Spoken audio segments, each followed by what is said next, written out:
Yapılan bir araştırma öksürüğe yakalanan çocuklarda balın şuruptan daha etkili olduğunu ortaya çıkardı. Ancak uzmanlar 1 yaşından küçük çocuklara bal verilmesinin sakıncalı olduğunu da üstüne basa basa vurguluyor. Bal öksürük şurubundan daha etkili. Bal seviyor musun? Seviyorum. Öksürüğe bal iyi geliyormuş. Ne diyeceksin? Evet.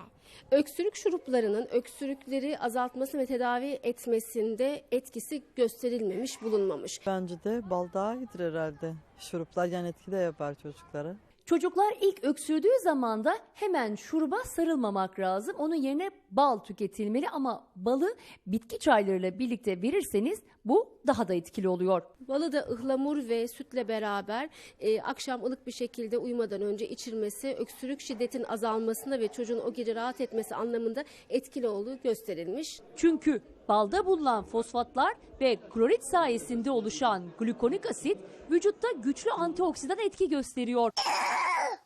Çocuğunuz öksürdüğü zaman ne veriyorsunuz? Yani biz bal veriyoruz, bir de dut pekmezi veriyoruz. Öksürük şurubu kullanıyor musunuz? Öksürük şurubu çok nadir. Ben kendim hazırlıyorum öksürük şurubunu. Pekmez, limon, bir de toz zencefil. Karıştırıyorum, içiriyorum. Amerika'da yapılan bir araştırmaya göre üst solunum yolu enfeksiyonu olan 105 çocuğa taze yaprak adaçayıyla hazırlanmış, içine limon ve 1 yemek kaşığı bal eklenen çay 1 hafta boyunca içirilmiş.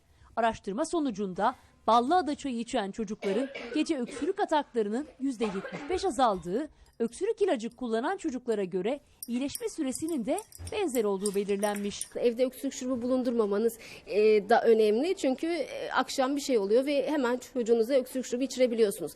Uzmanlar 1 yaşından küçük çocuklara da bal verilmesinin sakıncalı olduğunun altını çiziyor.